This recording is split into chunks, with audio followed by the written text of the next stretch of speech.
Ouais, salut à tous, c'est Sturi, bienvenue pour ce petit mini Stradamus, on va dire, voilà, de WWE Payback, avec seulement 4 matchs annoncés, et on va s'amuser un petit peu à spéculer dans cette vidéo sur d'autres matchs que pourrait nous annoncer WWE, étant donné que SmackDown n'est pas encore passé, mais cette vidéo sera complétée dans une prochaine vidéo que je vais sortir samedi, qui sera la première review hebdomadaire, en espérant que ça tienne, de SmackDown, que j'amènerai sur la chaîne désormais dans un format, voilà, un peu similaire à celui du Qu'est-ce qui s'est passé, je dis Qu'est-ce qui s'est passé weekly, comme je vous avais fait lorsqu'on était en début de confinement pendant toute cette route vers WrestleMania, où là je vous ai Raw, SmackDown, All Elite, NXT, voilà, c'est contenu supplémentaire sur la chaîne CCL Catch. Donc samedi, le rendez-vous est à prendre, et ça complétera de ce fait cette vidéo du Sturistradamus qui sera incomplète. Mais qui dit Sturistradamus dit, on va essayer de deviner, on va essayer de s'hyper un petit peu, on a 4 matchs officialisés, il y en a peut-être d'autres, et on va essayer de s'inventer des matchs potentiellement amenés sur Payback. Vous allez voir, hein, j'ai regardé un petit peu toutes les storylines, il n'y aura pas grand chose de fameux, hein, voilà, petite sélection voilà, que j'ai fait de 7 matchs potentiels qu'on pourrait rajouter à la carte. 7, il n'y aura pas les 7, hein, ça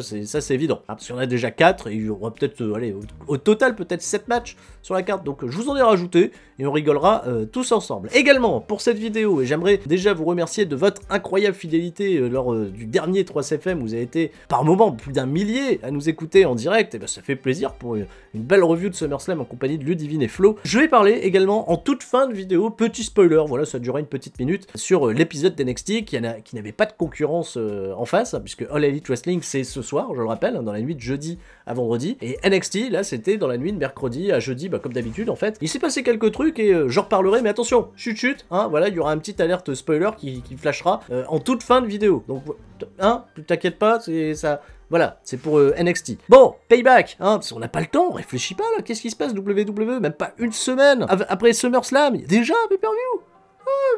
Et on doit se reposer, on en regarde du catch sans arrêt, et en plus, à côté de ça, il y a New Japan aussi qui annonce ses gros shows, la Summer Struggle, c'est samedi, donc tu vois, il y a plein de trucs à regarder, et là, voilà, on sature le marché du pay-per-view, c'est Payback, c'est l'idée, voilà, et on promeut le retour du gros chien.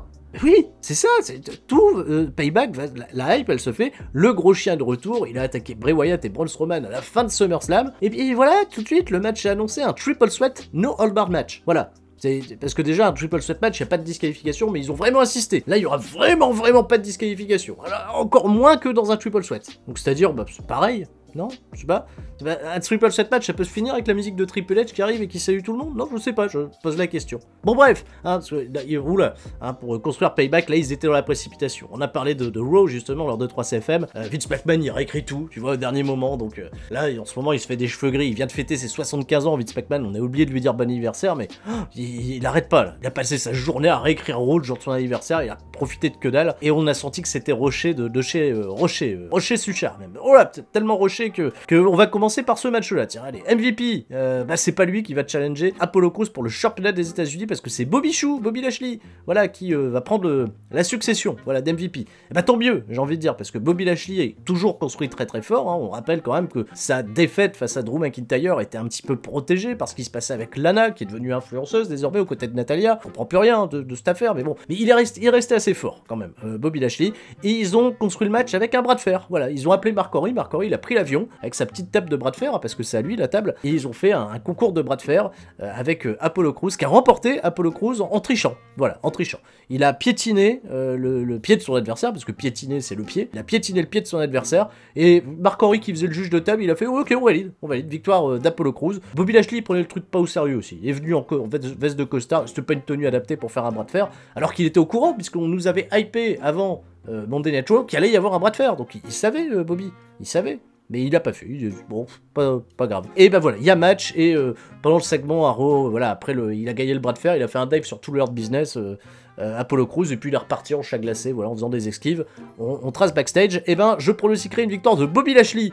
Voilà, parce que Apollo Crews a une conduite que je trouve un petit peu limite. Mérite pas de garder le championnat des États-Unis. Et je vais même aller beaucoup plus loin, d'ailleurs, dans ce pronostic. Je dirais que Bobby Lashley feudera ensuite avec Keith Lee. C'est un des auditeurs de 3CFM qui nous l'a suggéré. Je trouvais que l'idée était pas bien bête. Et Keith Lee devrait, je pense, être porté pour obtenir ce championnat des États-Unis un petit peu plus tard. Et ben allez, on va tout de suite parler de Monsieur Lee, Kiss de son prénom, Kissly, As You Love Me, comme le disait c'est Jérôme, référence de boomer là encore, mais vous regardez ces sales catch, la moyenne d'âge ici c'est pas les 18-25, ils sont, non, les 18-25 ils sont pas présents sur cette chaîne, c'est le 25-34 et là on commence à toucher de plus en plus le 34-49 qui reste fort, et tout le monde reste fort, je le rappelle. Bon, Kissly contre Randy Orton. Pourquoi? Bah tout simplement parce que Kissly, il paraît que c'est un pote de Drew McIntyre. Bon, ils se sont un petit peu croisés dans l'indie en effet, du côté d'Evolve, côté de la PWG, tout ça. Bon voilà, je pense qu'ils s'entendent bien de manière générale. Mais portrayés aux écrans de WWE, il y a juste eu à NXT TakeOver 30, on a eu Drew McIntyre qui est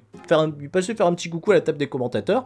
Et quand on lui a demandé qui va gagner entre Karrion Kross et Kissly, il a dit Kissly. Et de là est née apparemment une belle amitié. Donc Kissly vient venger Drew McIntyre, ils sont potes. Et d'ailleurs, Kissly a affronté Randy Orton, Randy Orton, voilà, peut mener un petit match tranquille. Kissly, ils ont tout modifié, le tape d'entrée, la tenue, tout. Il parle comme ça, il parle, oui, voilà, je suis Kissly. Le langage soutenu, qu'est-ce qu'ils lui ont fait, Kissly, qu'est-ce qui se passe? C'est le changement, Vince McMahon, il a dit, si je prends Kissly, là, on change tout, sauf le nom d'ailleurs. Le nom, ils l'ont gardé. On aurait peut-être pu nous prendre ça aussi, on sait jamais. Donc, Kissly. Pas un nom ça. Donc Randy Orton justement il est pas bien parce que lui il a punté par 3 fois dans toute la soirée Drew McIntyre. Alors il a la rage sur Drew McIntyre, mais avant de lui porter le 3e punch justement il y a eu ce fameux match entre Kissly et Randy Orton qui ne s'est pas terminé puisque Randy Orton s'est fait attaquer par Drew McIntyre, ce qui a provoqué non pas la disqualification de Kissly, ce serait logique, mais plutôt un no contest. Voilà, no contest, pas de vainqueur. Il y a un mec qui attaque un adversaire, mais l'arbitre il a été tolérant. Il a dit je comprends qu'il l'attaque, je comprends puisque Orton il s'est mal comporté avec McIntyre, donc je veux pas pénaliser Kissly pour autant, donc on va faire un no contest. C'est la décision officielle que tu retrouveras sur le site WWE, ça n'a aucun sens. Et Kissly il en veut pas, tu vois, Drew McIntyre, de lui avoir coûté l'opportunité peut-être de faire de son empreinte et de battre Randy Orton. Donc là ils s'affrontent à Payback et Kissly, voilà, qui est un petit peu le copain de Drew McIntyre dans l'idée, et Drew McIntyre qui probablement reviendra à Payback après 3 punt kicks, le mec se relève, il va claquer l'ambulance, il va revenir avec un bandeau sur la tête, et on attaque Randy Orton, bien entendu, pour que tout le monde reste fort, je sais pas, victoire de Kissly peut-être, ouais, victoire, ce serait un peu con, victoire de Kissly s'il y a intervention d'Orton, ou intervention d'Orton, non, ou intervention de McIntyre, mais qui fait perdre Kissly, c'est compliqué. Mais je pense... Non, ce serait quand même mieux. J'y ai grosse connerie. Victoire d'Orton, et on n'en parle plus, faut quand même pas décoller, quoi. C'est le programme autour du championnat du monde. J'aime bien Kissly, mais il gagnera pas contre Orton. C'est le moment d'inventer des matchs. Ouais, voilà, on en a traité 2, et j'ai désormais très fortement envie d'inventer des matchs. Déjà, à Raw, il y a un programme qui se dessine. Voilà, Aleister Black, avec la fanfare et tout ce qui va bien. Il s'est retourné contre Kevin Owens. Voilà, il a fait un heel turn. Kevin Owens, il l'a invité gentiment au Kevin Owens Show, il a fait Seth Rollins, c'est quand même pas un mec bien, parce que t'as vu ce qu'il t'a fait à ton œil et tout, avec Buddy Murphy, là, les salopards, c'est pas bien, tu souffres, t'as mal, t'as mal. Et à un moment, je sais pas ce qui lui est arrivé à Tommy End, il a dit mon œil, et puis il a vendu, tu sais, comme s'il était dans une prise de soumission, il s'est levé, en fait, c'était une blague coup de coude, Black Mass, et heel turn apparemment de Aleister Black. Donc ça, est-ce que ça tombera Payback? J'ai des doutes, je pense pas que ça va tomber maintenant, ça tombera plus tard, donc c'est du peut-être Payback, mais non, je pense que c'est un programme qui va être poursuivi, qui va se construire pour les semaines à venir, ils vont pas tout de suite s'affronter. Ils donneront peut-être un match à Aleister Black dans le kick-off contre, je sais pas, contre Titus O'Neil, tiens, allez, qu'on salue, qu'on embrasse, qui nous manque. Bah comme SmackDown c'est pas encore tombé, voilà, on va essayer de pronostiquer des matchs qui pourraient concerner la branche bleue et blanche de SmackDown, qui pourraient tomber là à Payback. Bah pourquoi pas déjà un rematch entre AJ Styles et Jeff Hardy, autour du championnat intercontinental, qui n'est plus défendu en pay-per-view depuis... fait longtemps, non, ça c'est le championnat télé maintenant, le championnat intercontinental, pas de pay-per-view. Et ben je me dis, allez, pourquoi pas un petit rematch, ça ferait plaisir aux gens de revoir Jeff Hardy en pay-per-view. Bon, on l'a vu, ces derniers temps, il a fait Non, il a même pas fait Extreme Rules. Non, il a même pas fait Extreme Rules, il était à Backlash, mais il avait pas fait Extreme Rules. Et AJ Styles, pourquoi on voit pas AJ Styles? On va voir AJ Styles, voilà, ça ferait plaisir aux gens. Rematch, voilà, et Jeff Hardy conserve, et on avance, je sais pas où on va. Tiens, en parlant de Payback tout à l'heure, ben voilà, on paye la monnaie de sa pièce, on règle des comptes, et ben Baron Corbin contre Matt Riddle, c'était un programme qui semblait se dessiner du côté de SmackDown et qui semble s'abandonner peut-être un petit peu au profit de Rétribution, qui d'ailleurs je ne les vois pas, alors comme pour SummerSlam, Rétribution c'est bizarre, je les vois pas du tout se mêler à la fête, Non, là, peut-être c'est pour les weekly, c'est pour les audiences, mais pas pour les pay-per-view. Donc Baron Corbin contre Matt Riddle, voilà, avec une victoire en filou de Baron Corbin, parce que Matt Riddle, je pense pas que ça soit un vrai projet, hein, et puis pourquoi pas reconstruire un Baron Corbin conquérant, hein, pour le haut de la carte, hein, non, je fantasme, je dirais une victoire de Baron Corbin, mais ce match n'aura pas lieu, voilà, c'est du Sturgistradamus peut-être, et heureusement que ça n'aura pas lieu. Tiens, pour la déconne aussi, comment ça se passe là, les championnats par équipe de SmackDown qui eux sont plus défendus, aïe, ah là, terrible les championnats de SmackDown, il n'y a plus rien, il n'y a plus que 2 équipes dans la division, c'est Shinsuke Nakamura et Cesaro les champions, contre Lince Dorado, Grand Métallique, il y a Kalisto qui est revenu, il y a du rififi dans l'air chez Lucha House Party, donc pourquoi pas un dénouement final, hein, de tout ce rififi lors de Payback, hein, ça m'inspire pas trop. Et Shinsuke Nakamura et Cesaro conservent les ceintures, voilà, évidemment. Et tiens, on va parler de leadership, justement, même s'il n'y a pas rétribution. Biggie, ce serait bien qu'il ait un match, un petit programme là, pour Payback. Biggie, il y a eu un très bon échange entre lui et The Miz lors de Talking Smack. Hein, c'était diffusé en exclusivité sur WWE Network, gratuitement, d'ailleurs, c'est sur la version gratuite du WWE Network. Vous avez Raw Talk, vous avez ce Talking Smack désormais, et le Miz et Biggie ont parlé, justement, de trucs. Oui, tu vois, Kofi Kingston, il a été champion du monde, et puis une fois qu'il a été champion du monde, il est revenu au point de départ, revenu en mid-card. Et le Miz, il a fait « Ah, mais c'est comme moi, mais il faut mériter, hein. Est-ce qu'il mérite, hein, Kofi Kingston? Et toi, Biggie, tu mérites? Donc là, je trouve qu'il y a un petit truc intéressant, peut-être à essayer de déceler entre les deux hommes. Voilà, il faudrait leur donner un petit peu de temps là, à SmackDown pour régler des comptes et lancer tranquillement, tu vois, sur une longue piste de lancement, une longue piste de lancement, notre bon ami Biggie, que beaucoup, je sais, aimeraient voir beaucoup plus haut dans la carte, surtout que là, en ce moment, le New Day est pas là et que Biggie se la joue solo, désormais. Et ben moi, j'aimerais bien que Biggie, il ait un match comme ça, à Payback, contre le Miz, contre Morrison, contre peu importe. Le Miz, je trouvais ça bien. Je pense que même là, en une semaine, si on est dans la précipitation à SmackDown, on peut raconter ce programme assez facilement. Et victoire de Biggie, évidemment, parce que l'idée, c'est de le construire. Tiens, on va revenir à la carte réelle. Et là, c'était le premier match annoncé. Alors, le premier match, les premières participantes étaient annoncées dans ce match. C'est les championnats par équipe féminin de Sasha Banks et Bayley qui défendent. Et on a trouvé des challengers au rabais. Hein. On a trouvé Shayna Baszler et Nia Jax. Voilà, on a construit, là, ces dernières semaines, la réunion du Riot Squad avec Liv Morgan et Ruby Riott. Mais finalement, pas intéressant. Peut-être pour Vince McMahon, il s'est dit non, on va mettre un peu plus de star power. Je veux voir Nia Jax. Il aime bien Nia Jax. Ah bah oui, non, Vince il force avec Nia Jax, donc on force, donc tant qu'à faire, on va la mettre. Et Shayna Baszler, bon, on sait pas trop, elle est un peu badass, mais viens, elle va se faire bolosser par Nia Jax et finalement elle va lui dire pousse, hein, voilà. Je t'aide à remporter les titres par équipe et après on reprendra la bagarre. Elle a rien compris, Shayna Baszler. Elle a absolument rien compris. Voilà. Parce que si elles deviennent championnes par équipe, bah après elles devront continuer à faire équipe. Voilà. Ça n'a pas de sens. Mais bon, là on sent qu'ils étaient dans la précipitation pure et simple, WWE. Donc ça sera Nia Jax et Shayna Baszler.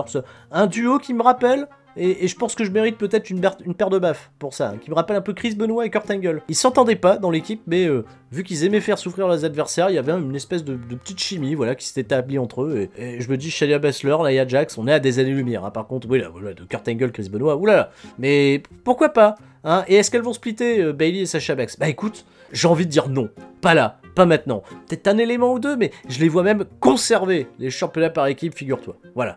Et oui, elles conservent. Et elles perdront plus tard contre Liv Morgan et Ruby Riott quand elles seront un peu plus établies. Hein. Je sais pas comment ils vont faire, mais on peut essayer de les établir un peu plus. Elles mériteraient, voilà, ce serait sympa. Vous foutez ces championnats par équipe féminin à NXT. Ce serait bien NXT. Il y a plus de work rate, il y a plus de filles déjà.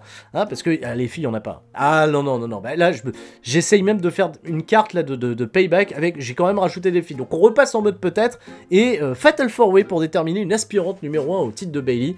Qui sera, qui la challengera à SmackDown vendredi prochain. Voilà. Ah oui, moi j'anticipe, je vais comme ça. Donc Fatal 4-Way avec Mandy Rose, Dana Brooke, Lacey Evans et Naomi. Donc là c'est du Sturgistradamus peut-être. Gros peut-être. Et victoire de Mandy Rose, tiens, allez. Bah oui, elle a battu Sonya Deville, c'est peut-être un projet, voilà. On fait Mandy Rose contre Bayley, elle perd le titre, voilà. Et Mandy Rose devient championne la semaine prochaine à SmackDown, et Bayley fait « Ah, j'ai plus le titre », etc. Elle s'engueule là vraiment avec Sasha Banks, et elle fut autour d'aucun titre, voilà. C'est pas terrible comme idée? Non, c'est vrai que c'est pas bien. Mais, allez, il faut combler la carte. Et tiens, division féminine, qu'est-ce qui se passe entre Alexa Bliss et Nikki Cross? Alexa Bliss, on l'a absolument pas vu à SummerSlam, elle était pas là dans le main event. Tout était construit pour elle, rampe de lancement là aussi, parce que toute la feud, elle tournait entre elle, le Finn, Braun Strowman, la relation. Et Nikki Cross, lors du dernier SmackDown, elle a fait une petite promo en disant Alexa Bliss, c'est bizarre, je la reconnais plus. Voilà. Je rappelle, la semaine précédente, elle avait attaqué sa pote, hein. Enfin, pas quelques semaines avant. Elle l'avait attaqué, voilà. Elle avait dit j'ai perdu, tu fais chier, dégage. Et Nikki Cross, après, elle se permet de porter des jugements comme ça sur Alexa Bliss. Donc là, elle s'affronte à Payback et victoire d'Alexa Bliss, voilà, qui feud après avec Mandy Rose. Ça intéresse... Bon, tu vois, j'ai essayé de créer des matchs, mais c'est compliqué. Là, en une semaine de build-up, c'est un gros challenge, c'est un gros défi. Alors, on va passer au présumé main event. Hein. Bon, ce sera le main event, parce que toute la hype repose sur ce match, et entièrement sur ce match qui arrive bien trop tôt dans mon idée, mais Roman Reigns challenge Braun Strowman, qui lui aussi challenge le Fiend, qui est le nouveau champion universel de WWE, dans un triple threat, no holds barred, hein, je le rappelle. Hein, donc là, il y a encore moins de disqualifications possibles. Dans triple threat, un petit peu peut-être, je sais pas, mais là, il y en a vraiment pas. Là, non, c'est no holds barred, les mecs. Donc on peut, voilà, je peux râler sur une construction un peu alambiquée, on va dire, pour ce match. Ça va un petit peu vite, c'est un peu tiré par les vaches. Allez, j'ai peut-être un petit peu de confiance pour Braun Strowman, qui était catastrophique à SummerSlam, hein, idiot comme pas permis. Bray Wyatt, qui est pas le meilleur des workers, vous le savez, mais je me dis avec une espèce de chaos ambiant, peut-être pas dans le calibre de ce fameux Fatal 4-Way de SummerSlam d'il y a je sais plus combien d'années, avec Brock Lesnar, Roman Reigns, Braun Strowman et Samoa Joe. Je me dis qu'on peut retrouver des éléments similaires avec beaucoup de dégâts, plein de trucs qui sont cassés au dehors du ring, une espèce de sentiment de chaos, voilà, qui pourrait sublimer le match un petit peu plus, mais au dénouement final un petit peu incertain. Déjà, on va être très curieux de voir comment se comporte Roman Reigns pour son retour lors de ce vendredi soir à SmackDown, et je vous rappelle, on en parlera le lendemain, tu vois, sur la chaîne YouTube C'est ça le catch. Donc, en fonction de comment se comporte Roman Reigns, tout peut laisser croire que Roman Reigns ne reprendra pas le titre à mon avis à ce moment-là, et si Braun Strowman est là, c'est pour prendre le pin final, hein, du Fiend, bien sûr. Le Fiend va conserver ce championnat universel, et on partira peut-être pas tout de suite dans un programme entre le Fiend et Roman Reigns, mais on va peut-être faire patienter un petit peu Roman Reigns, voilà, avec Braun Strowman, histoire qu'il démêle des trucs. Braun Strowman, il retourne heel, voilà, de toute façon, on s'en fout, il tourne heel. Le Fiend, il feud avec, je sais pas moi, Jeff Hardy ou Grand Métallique, voilà, pour patienter. Et après, hein, voilà, quand on va sur les gros événements, genre Survivor Series, tout ça, Roman Reigns contre le Fiend, et là, on s'amuse. Hein, on rigole bien, on se fait pas chier, on s'amuse, on est... Non, le gros chien il gagne direct pour vous? Non, allez, le Fiend conserve. Le Fiend conserve, on amènera, tu vois, la joie dans les foyers un petit peu plus tard, parce que oui, bien sûr, Roman Reigns va rester babyface, voilà, c'est pas lui le leader de Rétribution, tout le monde sait que c'est Sami Zayn. Pourquoi pas? Non, j'en sais rien en fait. Peut-être Rétribution, voilà, ça plairait je pense aux gens. Ah, que Rétribution il soit mêlé dans ce main event No Holds Barred de Payback. Oh là là, ce serait super. Hein, mais c'est qui Rétribution? Vous les connaissez les mecs? C'est qui? C'est les mecs d'NXT? Bon, bah c'est bien, c'est le moment de l'alerte spoiler NXT. Ah, les gens partent. Donc NXT hier soir, parce que là la vidéo sort jeudi, donc c'était hier soir, voilà, très bien, on surit, on réfléchit. Breezango sont devenus les nouveaux champions par équipe, ils ont battu Imperium, qui vont probablement prendre l'avion, se mettre en quarantaine et retourner du côté de l'Angleterre, où les tapings d'NXT UK vont pas tarder à reprendre. Mais la grosse information, l'énorme information, c'est Karrion Kross, hein, qui est arrivé au tout début d'émission pour relâcher le titre NXT, qui devient vacant, évidemment. La blessure de Karrion Kross va le priver d'action, je pense, pendant un long moment, hein, si c'est luxation de l'épaule qui nécessite peut-être une intervention chirurgicale. Je ne pense pas que ce championnat NXT, enfin, je ne pense pas en tout cas que Karrion Kross sera de retour avant un petit moment. Hein, on n'a pas encore d'estimation concrète, mais vous pouvez miser sur plusieurs mois. Ah, vous pouvez miser sur plusieurs mois. Peut-être qu'il reviendra même pas NXT, qu'il passera directement dans le roster principal. Et on voyait vraiment sur la gueule de notre bonne amie Scarlett Bordeaux le somme. Ah, Scarlett le somme sur la tronche. Ah ouais, Fallen Prey, elle l'a pas fait avec la même intention que d'habitude. Par contre, Karrion Kross, il a fait une promo que j'ai trouvé incroyable pour relâcher ce titre. Hein, et mérite quand même, voilà, sur le petit truc, c'est jamais cool quand tu deviens champion, que tu dois relâcher ton titre. Ça fait bien entendu penser à Finn Balor. Et malheureusement, on n'est pas à l'abri de ce genre de blessure. Et Karrion Kross, voilà. Un peu triste, d'ailleurs j'ai revu le match entre lui et Keith Lee, et il se pète l'épaule sur une corde à linge de Keith Lee, il retombe mal. Ouais, il en chie quand même pendant après tout le reste du match, donc ça sublime un petit peu cette performance de main event d'NXT TakeOver 30, qui était pas terrible hein, au final, mais avec l'épaule, là, c'est pas bien simple. Donc ils ont pas perdu de temps, puisque William Regal a fait une réunion de crise avec Triple H, Shawn Michaels, Jason Albert, qui prend du galon, je sais pas pourquoi, mais Jason Albert était là. Réunion de crise, réunion au sommet, au Full Sail University, pour déterminer de ce fait un Fatal 4-Way qui aura lieu mardi prochain, ça sera mardi, hein, mardi NXT, mardi, pas mercredi, mardi. Parce que pareil, playoff, NBA, je sais pas quoi, ils se sont décalés, ils ont été la veille, mardi, et on aura Adam Cole, bébé, Finn Balor, Johnny Gargano et Tommaso Ciampa. Ah oui, le match c'est un Iron Man match, 60 minutes, celui qui fait le plus de... Ah ouais, 60 minutes, les 4 mecs, ça peut être costaud, ça peut être un sacré challenge pour tous ces bons messieurs, on espère que Tommaso Ciampa est revenu en forme. Il a démoli Tommaso Ciampa, Jack Atlas pour son retour, et il a clairement tourné il. Voilà, ça semble évident. Voilà, ça va être assez intéressant de voir comment Adam Cole va se comporter dans ce match, il a réellement des attitudes de babyface pendant ce combat, parce que Undisputed Era, eux, on les a vus pendant le weekly, eux ils sont heal. Ah, ils ont bolossé Drake Maverick, il y a eu un Kyle O'Reilly, Drake Maverick qui était pas mal d'ailleurs. Victoire de Kyle O'Reilly, et derrière, voilà, le Undisputed Era, ils ont cassé la gueule de Drake Maverick, donc Undisputed Era et heal, sauf Adam Cole, tu vois, mais ils n'ont pas interagi ensemble. Donc ça c'est un peu intéressant, et bah tu vois que je vais faire du sur Istradamus jusqu'au bout, je pronostiquerai aller une victoire de Finn Balor. Voilà. Au final, c'est Finn Balor ou Ciampa, mais je pense que Balor va prendre le titre et remettre du star power, voilà, sur la division d'NXT qui en aura, je pense, bien besoin.